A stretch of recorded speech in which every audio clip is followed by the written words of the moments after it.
La fillette de 10 ans a été kidnappée hier par son père dans la ville de Fontaine, dans l'Isère, et elle est toujours activement recherchée, cette petite fille.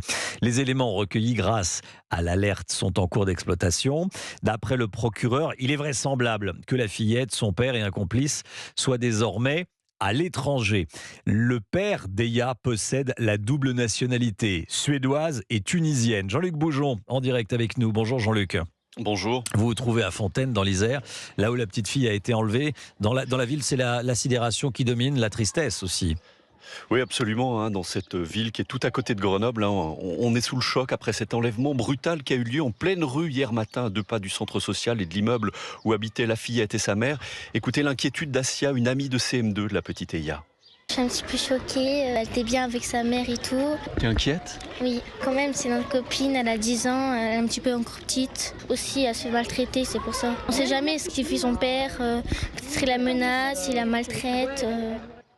Alors ce matin, vous le disiez, Romain, on a appris que l'alerte enlèvement avait été levée, ce qui n'est malheureusement pas forcément une bonne nouvelle. Le procureur de Grenoble a précisé que les enquêteurs disposaient d'éléments qui laissaient penser que la petite fille était probablement déjà à l'étranger avec son père, peut-être en Tunisie, puisque le père Khaled Sassi est tunisien, ou alors en Suède, puisque le père a également la nationalité suédoise. Face à cette situation, Rafa, une amie de la maman, ne cachait pas son inquiétude tout à l'heure. J'ai une grosse pensée pour la maman, dans quelle peur elle doit être. Et le fait que peut-être elle se trouve à l'étranger avec son père, est-ce que ça vous inquiète encore plus ? Bien sûr, parce qu'à l'étranger, peut-être il y a des chances qu'elle ne retrouvera pas sa fille. Si vraiment elle veut la retrouver, si elle est à l'étranger, il faut que c'est la mère qui rentre au pays, quoi. C'est la seule solution. Alors le parquet de Grenoble a précisé que la police tunisienne a été alertée très rapidement, alerte également à toutes les polices européennes.